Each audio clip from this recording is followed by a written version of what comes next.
মানবতাবিরোধী অপরাধে কারো বিরুদ্ধে আনুষ্ঠানিক অভিযোগে অভিযুক্ত হলে তিনি কোনো সরকারি পদ ও নির্বাচনে অংশ নিতে পারবেন না। প্রধান উপদেষ্টার প্রেস সচিব শফিকুল আলম সাংবাদিকদের এ তথ্য জানান।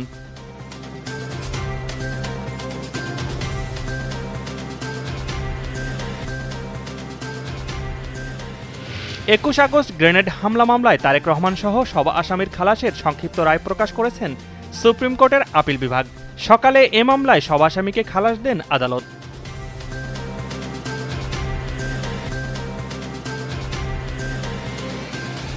নির্বাচনে কোনো অন্যায়কে প্রশ্রয় দেওয়া হবে না বলে হুঁশিয়ারি দিয়েছেন নির্বাচন কমিশনার আব্দুল রহমানুল মাসুদ। তিনি বলেন, ভুল হতে পারে, তবে কোনো অন্যায় বরদাস্ত করা হবে না।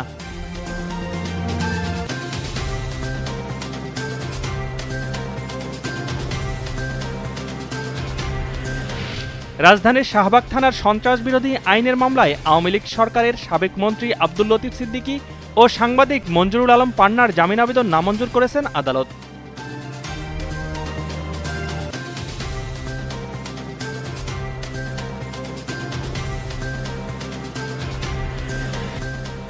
যুদ্ধ অবসানের স্বার্থে ফিলিস্তিনের গাজা উপত্যকায় নিরপেক্ষ টেকনোক্র্যাটদের দ্বারা পরিচালিত প্রশাসন গঠনে রাজি হয়েছে উপত্যকা নিয়ন্ত্রণকারী সশস্ত্র রাজনৈতিক গোষ্ঠী হামাস।